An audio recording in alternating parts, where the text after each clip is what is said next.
So good morning everyone. So ভূবস্ত্র দিয়ে বেগুন চাষ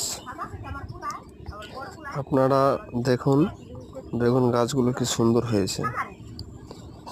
তো আমাদের ইন্ডিয়া এগ্রো ভূবস্ত্রর রেজাল্ট তো আপনারাই দেখছেন কি সুন্দর গাছগুলো হয়েছে। আজকে গাছে কোনো পোকা নেই, কোনো ধসা নেই, কিছুই নেই। সুন্দর গাছ ফল এসছে এবং গাছের বয়সও খুব একটা বেশি না। তো সবাইকে বলবো আপনারা সবাই ইন্ডিয়া এগ্রো প্রোডাক্ট ইউজ করুন। কারণ আমাদের ইন্ডিয়া এগ্রো প্রোডাক্ট ভূবস্ত্র দারুণ রেজাল্ট আছে। আপনারা নিজের চোখে দেখেন কি ফিডব্যাক আছে। সবাইকে এটাই বলবো যে আমাদের ইন্ডিয়া এগ্রো প্রোডাক্ট দারুণ দুর্দান্ত প্রোডাক্ট। তো সবাই চাষ করুন, আগামীতে ফসল ভালো হবে, মাটিটা ভালো থাকবে এবং আমরা সবাই ভালো থাকবো এবং সবাই সাইড এফেক্ট থেকে মুক্ত হব। জয় হিন্দ।